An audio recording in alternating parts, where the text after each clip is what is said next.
Let's mic, देश का मिजाज साउथ। ये है let's mike more than radio और आप सुन रहे हैं दक्षिण भारत की खबरें। केरल में निवर्तमान मुख्यमंत्री पिनराई विजयन विधानसभा में नेता प्रतिपक्ष के रूप में यूडीएफ का नेतृत्व करेंगे। वीडी सतीशन को मुख्यमंत्री घोषित करने के कुछ ही घंटों बाद सीपीएम राज्य समिति ने पिनराई को विपक्ष का नेता चुन लिया। इस पद के लिए किसी अन्य का नाम सामने नहीं आया। के राधाकृष्णन की अध्यक्षता में हुई राज्य समिति की बैठक में महासचिव ए बेबी और पोलित ब्यूरो सदस्य ए विजय राघवन की उपस्थिति में पिनराई को सर्वसम्मति से चुना गया। केरल में कांग्रेस नेता रमेश चेन्निथला ने आज गुरुवायूर मंदिर में पूजा अर्चना की। उसके बाद मीडिया से बातचीत करते हुए कहा कि कांग्रेस आलाकमान द्वारा लिए गए फैसले का स्वागत है। राज्य का मुख्यमंत्री चुने जाने पर वीडी सतीशन को मेरी शुभकामनाएं। ശ്രീ വി ഡി സതീശന് എല്ലാവിധ ആശംസകളും നേരുകയാണ്. കോൺഗ്രസ് ഹൈക്കമാൻഡ് എടുത്ത തീരുമാനത്തെ ഞാൻ സ്വാഗതം ചെയ്യുന്നു. केरल के शबरीमाला मंदिर में मासिक पूजा एडवम शुरू हो गई है। मंदिर में दर्शन सुबह 5 बजे से शुरू हुए हैं।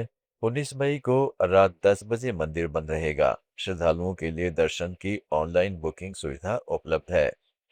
प्रधानमंत्री नरेंद्र मोदी द्वारा सोने की खरीद के प्रति आगाह किए जाने के बाद तमिलनाडु की विजय सरकार की थाई मामन गोल्ड रिंग स्कीम जांच के दायरे में आ गई है।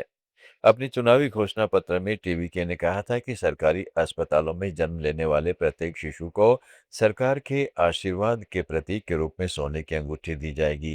हालांकि घोषणा पत्र में अंगूठी में सोने के वजन के बारे में कोई विस्तृत जानकारी नहीं दी गई है। तमिलनाडु पुलिस ने 23 अप्रैल को हुए विधानसभा चुनाव में मतदान करने के आरोप में करीब 20 विदेशी नागरिकों को गिरफ्तार किया है। लोक प्रतिनिधित्व अधिनियम 1950 की धारा 16(1) क के तहत अधिकारी इस बात की जांच कर रहे हैं कि नागरिकता खो देने के बावजूद उनके नाम मतदाता सूची में कैसे दर्ज हुए। गिरफ्तार किए गए लोगों में 7 श्रीलंकाई नागरिक शामिल हैं। इसके अलावा यूनाइटेड किंगडम, इंडोनेशिया और कनाडा के एक नागरिक हैं। इनमें 4 विदेशी महिलाएं शामिल हैं। शेष आरोपियों की पहचान अभी सत्यापित नहीं हो पाई है। ईंधन की कीमतों में बढ़ोतरी पर कर्नाटक के उप मुख्यमंत्री डीके शिवकुमार ने कहा, मोदी अंतर्राष्ट्रीय संबंधों में विफल रहे हैं। वे हालात को ठीक से संभाल नहीं पाए। कोविड के दौरान उन्होंने कहा, घंटी बजाओ दीपक जलाओ। उन्होंने कहा, मैं कम तेल का इस्तेमाल कैसे कर सकता हूँ, मैं अपने वाहन का इस्तेमाल कैसे बंद कर सकता हूँ, किसी का भी देश से बाहर यात्रा न करना कैसे संभव हो सकता है। Modi has failed in the international relationship. He could not manage well, he could not help. That is why, like COVID, what he said, ring the bell, lift the lamp and all, he's just giving. It is not possible. How to consume oil in my house, how can I stop it? अपने जन्मदिन पर उमड़ी भीड़ को लेकर शिव कुमार ने कहा, मैं इस मेले में नहीं आना चाहता था, इसलिए कल मैं मुंबई में था। आज भी मैं मेले में नहीं आना चाहता था, लेकिन पूरी रात सभी कार्यकर्ता इंतजार कर रहे थे। मेरे दोस्त, नेता, विधायक, मंत्री सभी इंतजार कर रहे थे।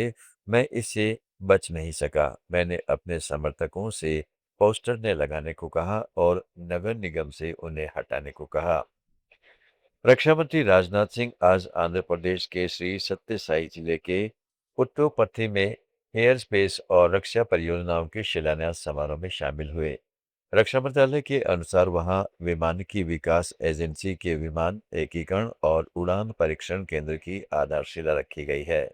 रक्षा मंत्री ने बाद में अनाकापल्ली जिले के टी सिरसापल्ली गांव में भारत डायनेमिक्स लिमिटेड की नई अत्याधुनिक नौसेना प्रणाली निर्माण सुविधा की आधारशिला भी रखी। आंध्र प्रदेश के मुख्यमंत्री एन चंद्रबाबू नायडू इस कार्यक्रम में उपस्थित रहे। Telugu film chamber of commerce ने आज निर्माताओं, प्रदर्शकों और वितरकों के साथ एक महत्वपूर्ण बैठक की। यह बैठक थिएटर राजस्व बंटवारे के संकट को लेकर हुई, जिसने तेलुगु फिल्म उद्योग को विभाजित कर दिया है। तमिलनाडु, कर्नाटक, केरल, आंध्र प्रदेश, तेलंगाना, पुडुचेरी और अंडमान निकोबार की ताज़ा खबरों के इस बुलेटिन को रोजाना सुनने के लिए डाउनलोड करें लेट्स माइक ऐप। जुड़े रहिए लेट्स माइक के साथ। आप सुन रहे थे let's mike more than radio. Follow कीजिए हमें हमारे सोशल मीडिया प्लेटफॉर्म्स पर।